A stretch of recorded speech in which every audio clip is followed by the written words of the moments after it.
Olá, meus irmãos, a paz do Mestre Jesus esteja com todos vocês. Que Deus abençoe quem me ouve, que o Senhor Deus Todo-Poderoso possa vir falar sempre conosco por intermédio da sua santa e poderosa palavra. O desejo do meu coração é que você encontre aí as respostas, os anseios da sua alma.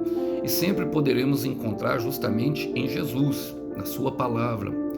Como que está o coração? Hoje, dia 13 de abril, sábado, que ele possa vir falar conosco então. E o texto para a nossa conversa, o texto para a nossa breve reflexão, encontra-se no Evangelho de Jesus Cristo, segundo Lucas. Quero ler com vocês o capítulo 2, a partir do verso 45. Diz assim: Como não o encontraram, voltaram a Jerusalém para procurá-lo. Por fim, depois de 3 dias, acharam Jesus no templo, sentado entre os mestres da lei, ouvindo-os e fazendo perguntas. Todos os que ouviam se admiravam de seu entendimento e de suas respostas. Um texto simples, mas bastante pertinente daquilo que o Senhor quer falar conosco no dia de hoje. Vamos lá? Bom, o texto em questão, a qual eu li, é justamente trata-se de uma busca, a busca de Maria e José, que perderam Jesus justamente numa das caravanas que eles faziam ali, de umas viagens para Jerusalém, para a celebração das 3 festas. E eles foram apresentar Jesus. Naquela época, a maioridade, ela começava, maioridade religiosa, algumas responsabilidades como a formação do homem e da mulher, começava com os 12 anos de idade. Hoje é chamado de Bar Mitzvah pelos judeus. E era justamente durante aquele momento, eles não perceberam, deixaram Jesus para trás e voltaram para tentar encontrar. E eu quero fazer algumas aplicações pertinentes a esse versículo para nós, porque se trata justamente de respostas para as nossas buscas pessoais. Todo mundo tem dilemas, todo mundo tem buscas pessoais que procuram resposta em Deus. E eu creio que esse texto ele pode ajudar bastante. Vamos lá? Diz assim: Como não o encontraram, voltaram para Jerusalém para procurá-lo. Irmão, José e Maria tinham tentado procurar em todos os lugares, no meio dos parentes, tinham tentado procurar no meio da família, no meio da caravana. Eles, para falar a verdade, eles nem tinham percebido que Jesus tinha ficado para trás, quando o texto nos relata. E quando eles entenderam que Jesus não estava ali, eles resolveram voltar para Jerusalém. E Jerusalém fala do centro da vontade de Deus, irmão. Então, toda busca, tudo aquilo que nós queremos, todos os dilemas da nossa alma, todos os anseios, todas as nossas curas, toda a liberdade que queremos ter, toda a leveza de vida, tudo passa pelo centro da vontade de Deus. Toda busca fora do centro da vontade de Deus é vã. Toda busca fora do centro da vontade de Deus é inútil. É um trabalho inútil. Foi assim como nós percebemos. Eles não acharam, não conseguiram. E toda vez que nós não conseguimos achar aquilo que nós buscamos, o desespero vai tomando conta, a incredulidade vai ficando maior, mas talvez a razão seja justamente isso: não estamos no centro da vontade do Senhor. Qual é o centro da vontade de Deus para a sua vida, meu irmão? Qual é o centro da vontade de Deus para a sua vida, minha irmã? Qual o propósito que Deus estabeleceu de antemão? Se eu te perguntasse isso pessoalmente, será que você conseguiria me responder? Será que você sabe? Você gastou algum tempo em oração com Deus a respeito disso? Porque Deus, ele revela sempre as suas vontades. Quando se trata de propósito, irmão, rapidamente aparece. Olha, em Isaías 48, versículo 17, a palavra do Senhor Deus diz assim: Assim diz o Senhor. E eu gosto quando começa assim diz o Senhor, porque é o próprio Deus falando.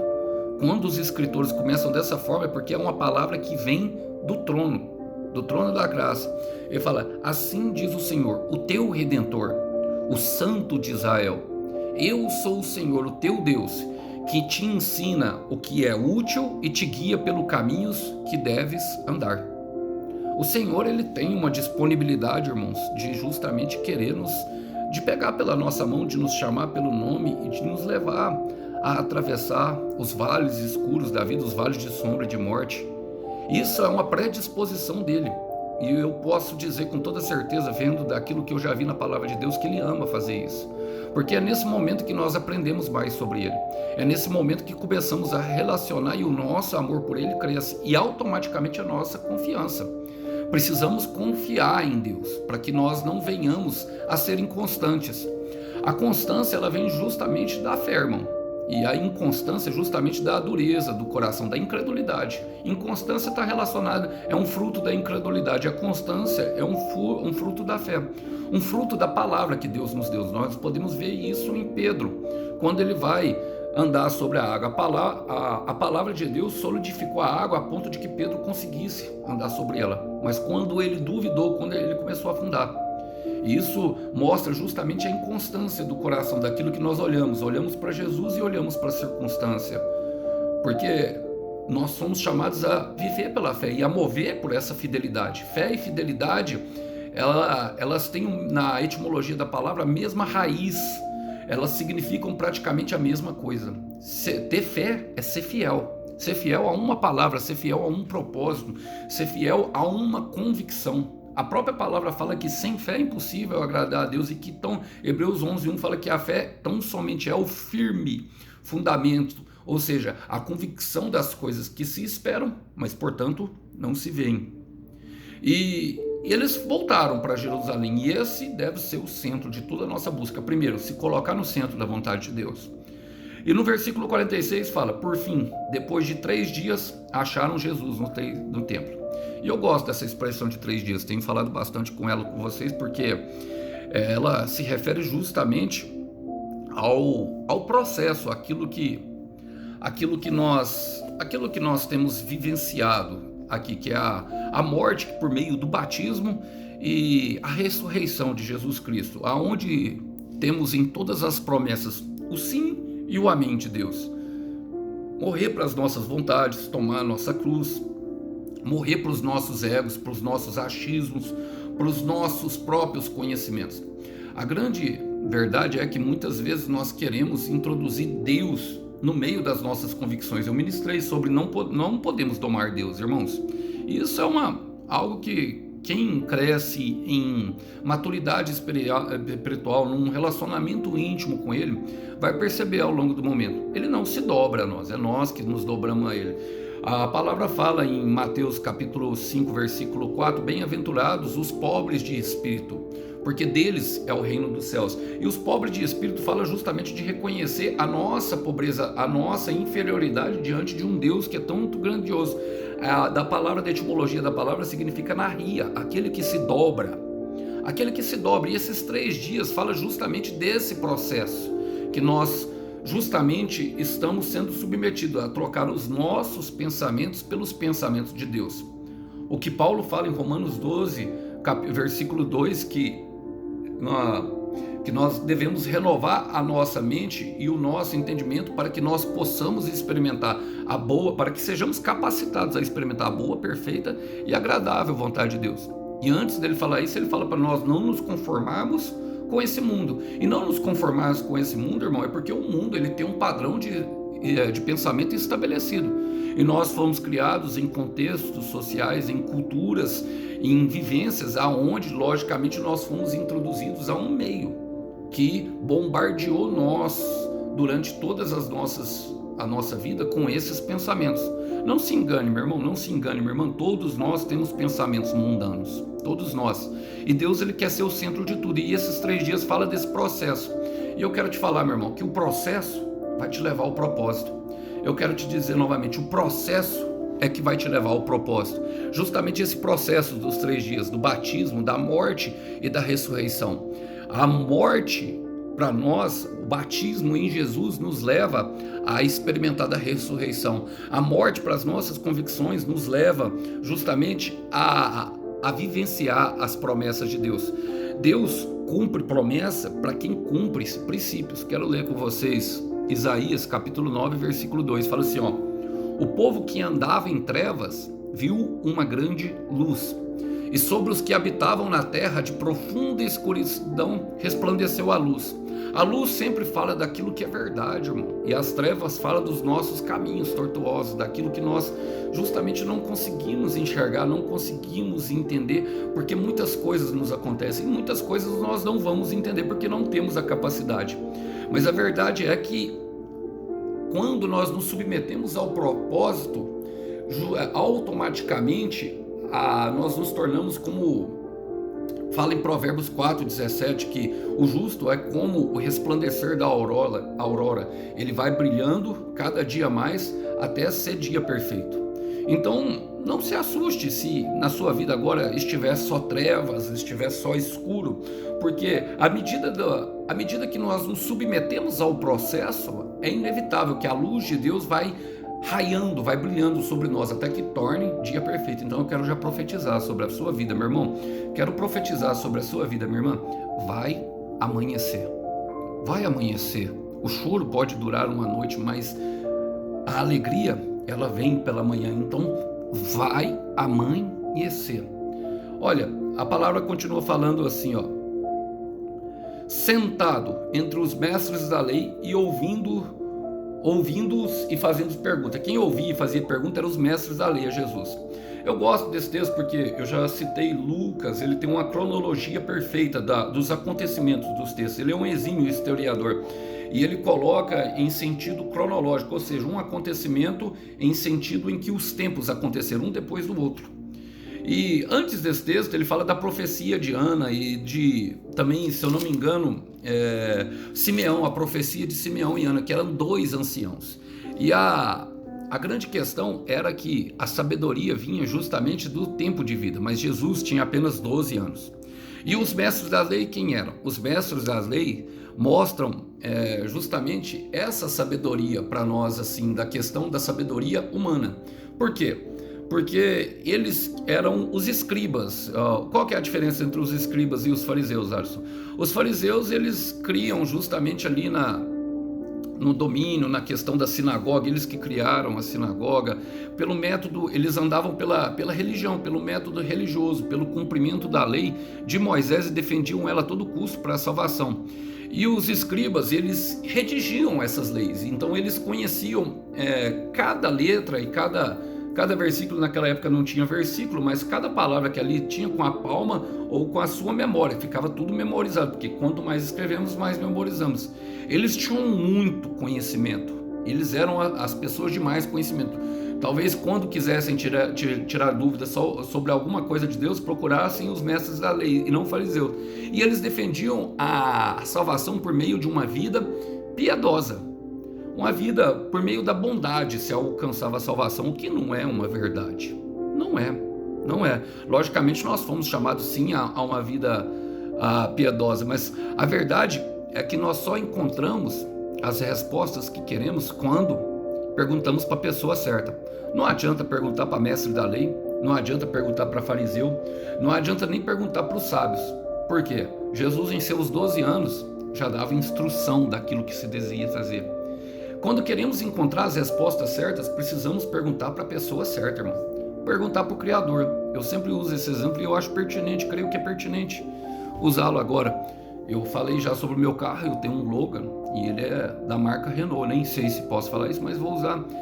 Mas se estragar alguma coisa que um mecânico não saiba, o que eu preciso fazer? Levar na fábrica, aonde ele foi, aonde ele teve a origem dele, aonde justamente ele foi criado. Por quê? Lá eles têm toda a planta da criação e podem dar uma solução para o problema com maior efetividade. E assim somos nós. Quem te criou, irmão? Você é criação de quem? Você sabe. Então, só podemos encontrar respostas justamente nele. E como eles encontraram Jesus, irmão? Encontraram Jesus na posição de descanso, sentado.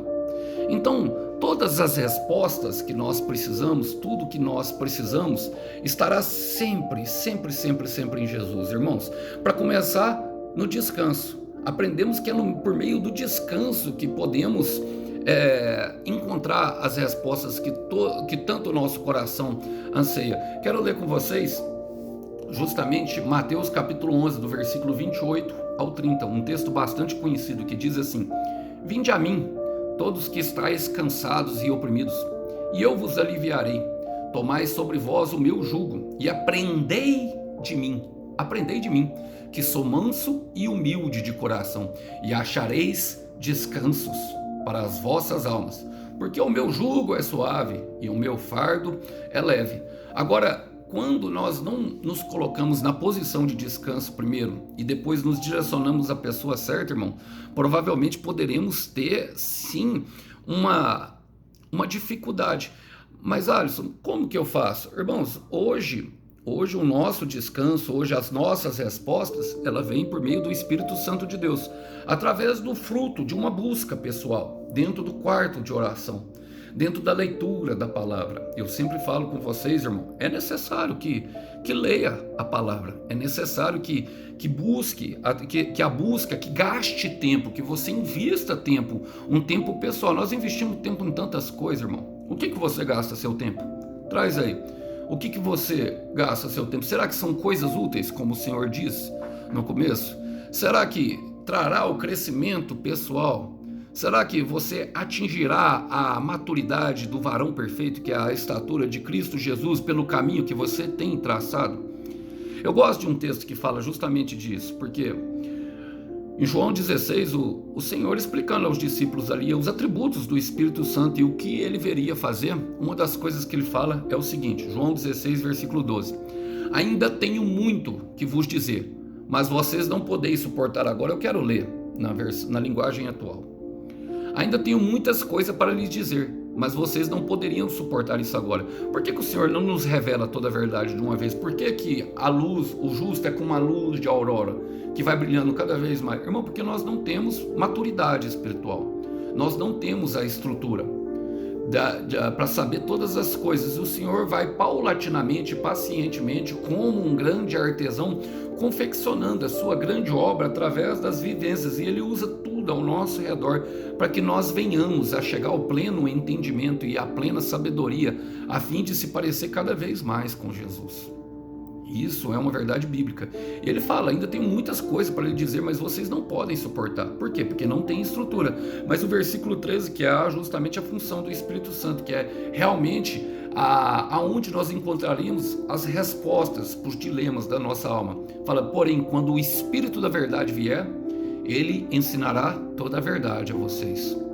O Espírito não falará por si mesmo, mas dirá tudo o que ouviu e anunciará a vocês as coisas que estão para acontecer. Ou seja, ele nos mostrará, ele completará a obra que o Senhor está fazendo em nós, nos mostrará toda a verdade de quem nós somos e de toda a realidade, de todo o propósito a qual nós fomos estabelecidos aqui na Terra, e ainda nos dará os passos futuros para que nós tenhamos a decisão correta. Agora eu quero falar algo, irmão. Quando nós não gastamos tempo tempo com oração a Deus, sabe, pedindo as respostas, seja pelos passos mais simples, ou sejam pelos passos mais complexos, gastaremos muito tempo em oração, orando ao Senhor pelas consequências que sofremos das nossas escolhas. Porque nós sabemos que a semeadura é livre, mas a colheita, ela já foi predestinada. Precisamos pensar nisso e entender que o Espírito Santo é o nosso ajudador, o nosso encorajador, o nosso advogado, o paracletos, aquele personal espírito, o personal espiritual, aquele que fica nos acompanhando pessoalmente, que não nos deixa desistir. Olha, e por fim, o que aconteceu? Todos que ouviram, irmão, foi todos que ouviram Jesus. Nem todo mundo ouve Jesus. Nem todo mundo ouviu Jesus. Isso eu quero chegar no final agora. Versículo 47. Todos que ouviram. Uma da condição é ouvir, irmão. Ouvir atentamente o Senhor. Inclusive ele fala em Mateus 13, Mateus 13 ali no texto da parábola das sementes, que quem alcança uma colheita de 30, 60 e 100 é aquele que ouviu com atenção. Então é necessário dedicar tempo. Eu muitas vezes, irmão, eu tinha até atenção, sabe, ao Senhor. Eu sempre dediquei tempo, eu gosto, sempre não, desde que eu comecei a ter mais fome, mais sede. Antes eu dedicava tempo ao mundo, mas justamente de ouvir o que ele estava falando. E a ouvir é a condição para alcançar o entendimento, porque eu ouvia e não tinha entendimento, eu não tinha. Eu sei que o Senhor fala com muitas pessoas aqui, mas as pessoas não conseguem compreender e captar justamente aquilo que o Senhor está falando. E ouvir é a condição para se alcançar o entendimento da resposta. Muitas vezes nós ouvimos a resposta, sabemos, temos sabedoria da resposta, mas não o entendimento correto dela. E é o entendimento daquilo que é verdade que vai dirigir os nossos passos. Sem entendimento, os nossos passos ainda continuarão sendo na direção errada. Por que que isso acontece, Alisson? Bom, Paulo responde, eu gosto da Bíblia, vocês sabem disso, porque a Bíblia responde à Bíblia. 2 Coríntios capítulo 4, versículo 4, eu vou ler o versículo 3 também, diz assim, ó, porque se o evangelho que anunciamos está escondido, ou seja, não tem entendimento, está escondido somente para os que estão se perdendo. Eles não podem crer, pois o Deus deste mundo conservou a mente deles na escuridão. Em outras versões traz, cegou o seu entendimento.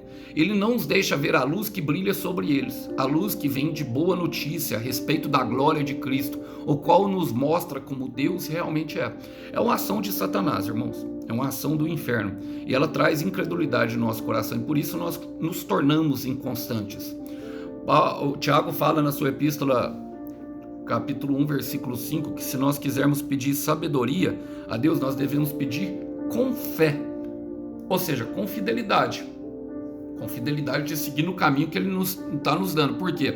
Para não sermos levados como aquele que não crê, por qualquer vento. E qualquer vento fala justamente de seguir qualquer direção. Nós devemos nos mover pela palavra que Deus nos deu, irmão, independente da circunstância que nós temos. Por quê? Porque o Senhor, Ele trará todo o suprimento mediante ao momento que nós nos movemos pela palavra. Fora do caminho, Satanás recolhe a semente. Fora do caminho, ele cega nosso entendimento. Fora do caminho, há incredulidade. Fora do caminho, há inconstância. E aí é por isso que às vezes é o motivo de tanto sufoco. Talvez nos vetem o vento, irmão, mas o vento, sabe, nenhum vento é favorável para quem não sabe para onde vai. E alcançar a resposta, ela vai exigir sim sacrifício, vai exigir renúncia, vai exigir busca e vai exigir principalmente, meu irmão, sabe, muita resiliência e ressignificação das coisas. Não se alcança uma resposta de Deus. Eu lembro de um jejum que eu acho que está em Jeremias 32, que os israelitas pediram uma resposta de Deus através do profeta Jeremias. Jeremias jejuou durante 10 dias para obter uma resposta de Deus. Irmãos, logicamente nós não podemos comprar, e eu não estou aqui pregando legalismo ou determinismo, não. Mas quando nós queremos algo mais profundo, nós devemos ir mais fundo, irmão. E Ele nos dá a ferramenta, irmão. Agora nós devemos fazer isso com o coração de adorador. E como que é o coração de adorador, irmão? É de adorar Ele, seja a resposta sim ou seja a resposta não, seja a favor ou seja desfavorável. Adorar pelo que Ele é e não pelo que nós queremos, porque o não de Deus também é uma bênção.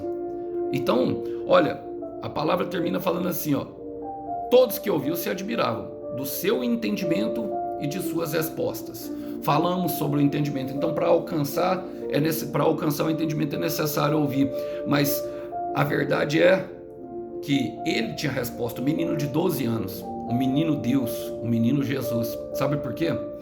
Porque só Deus tem a resposta para os dilemas mais profundos da nossa alma. Eu quero repetir isso. Só Deus tem os dilemas, só Deus tem a resposta para os dilemas mais profundos da nossa alma, irmão. Eu quero ler com vocês um texto que fala comigo bastante, que tem 1 Reis, do profeta Elias, restaurando o altar de Israel.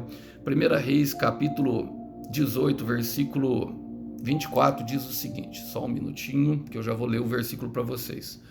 Ele diz o seguinte, ali estava justamente entre uma guerra entre os profetas de Baal e Elias, e era um momento em que Elias estava restaurando o altar, e todos buscavam a resposta de Deus. Eles entraram em concordância e concordadamente disseram que quem fizesse a oração que ao seu Deus e o Deus fizesse cair fogo do céu, esse seria o Deus verdadeiro.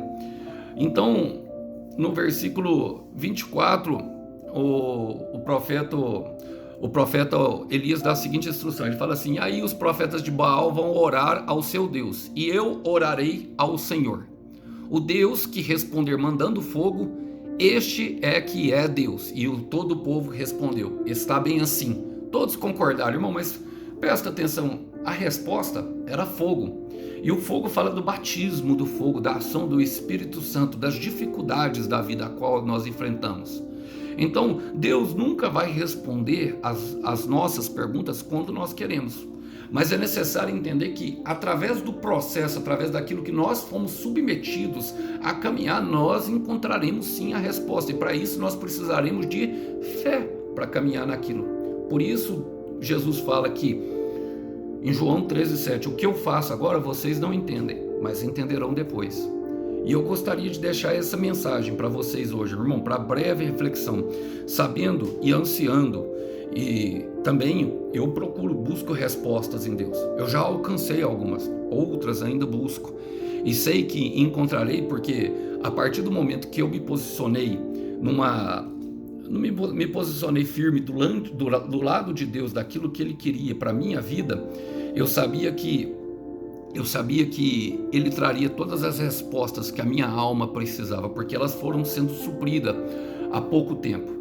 Eu gosto de uma frase de Billy Graham e eu vou terminar com ela. Ela fala que o lugar que Deus está nos guiando agora, ela requer novos hábitos, nova mentalidade e orações constantes. E isso é uma questão de posição. E a posição deve ser de busca. A posição é a mesma e ela permanecerá. Que você encontre a resposta que o seu coração tanto anseia, que Jesus possa lhe trazer essa resposta em forma de eternidade. Esse é o desejo do meu coração, que todos os irmãos fiquem com essa breve mensagem. A paz do Senhor Jesus esteja com todos. Tchau, tchau.